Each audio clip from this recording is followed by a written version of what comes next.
Ever wondered why some students can study a material once and get a better understanding of it? And there you are reading the same material for the seventh time and still can't retain any information. It is not that these people are naturally gifted or use some sort of supernatural inputs. The difference between you and them is that they know how to study, but you don't. Well, don't worry, stick until the very end of this video and I hope you would have learned a thing or two. Ladies and gentlemen, you are welcome back to my YouTube channel. I'm Diabo Zakaria. Please leave a like, comment, and also subscribe. Now, let's dive deep into the video.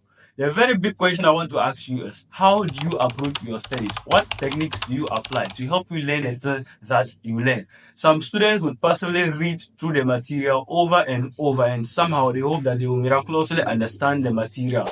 Whereas there are some students who would read the material giving equal priorities to every information they read. This is a very lame way of studying and very time wasting too. Top students would rather skim through a whole chapter first, taking note of highlighted text, images, diagrams, and any other thing that they think the author deemed relevant.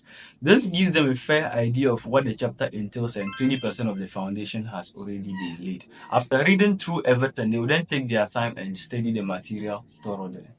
A better and a holistic understanding of the material will stem from how well you are able to relate the current information to the previous knowledge that you already have about the information and trying to create analogies around the concept.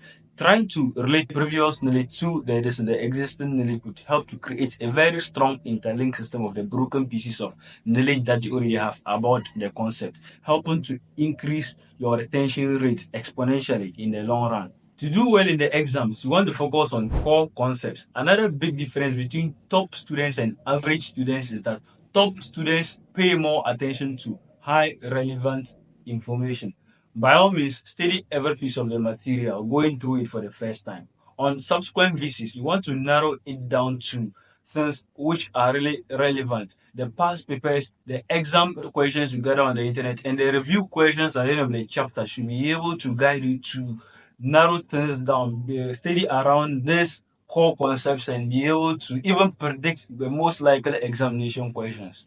And if you are ever indecisive as to whether reading a textbook or a lecture slides will do, please, I would suggest you read a textbook first for an in-depth and a fundamental understanding of the topic before moving on to read the lecture slides.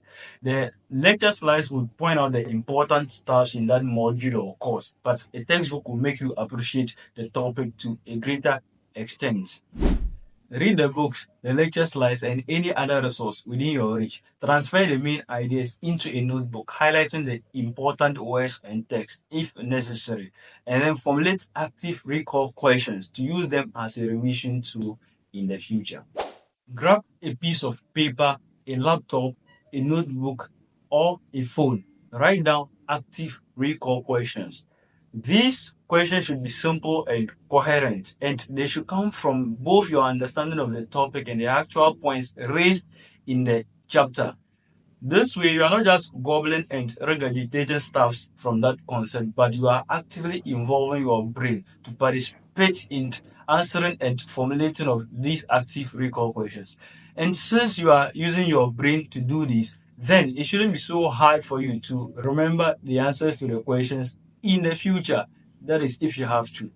Refine and improve active recall questions. Instead of just going back to read everything or opting for rote memorization, I would rather encourage you to practice and prioritize answering of active recall questions, trying to fill in the knowledge gaps whenever necessary, especially when you are stuck upon questions. And oh, if it gives you a hard time to answer some of these questions, don't panic. It is completely normal. Some of these questions are definitely going to get you frustrated. What I rather want you to do is that try so hard coming up with the answers to the questions, and if after many failed attempts, then go back to your textbooks or lecture slides, read the concept and the information again, paying particular attention to these knowledge gaps. The best way to reinforce knowledge is through active recall and spaced repetition.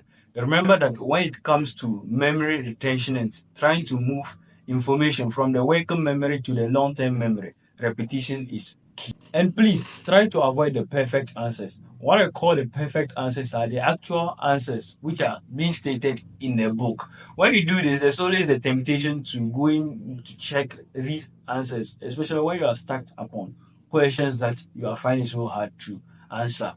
What you should rather do is that refer back to the textbooks or the lecture slides. This way, it gives you a holistic understanding of the concepts and not just memorizing the something out of context. I know before I forget, I have another video where I speak about how to stay hyper focused when studying without getting distracted. So far, all the things I've spoken about in this video, you can't do any of them without being focused. So please check that video out. Alright friends, this is where the part 1 of this video ends. Please subscribe in order to support me to keep making these videos. And also you don't want to miss the part 2 of this interesting video. Alright, that will be all for today and see you soon.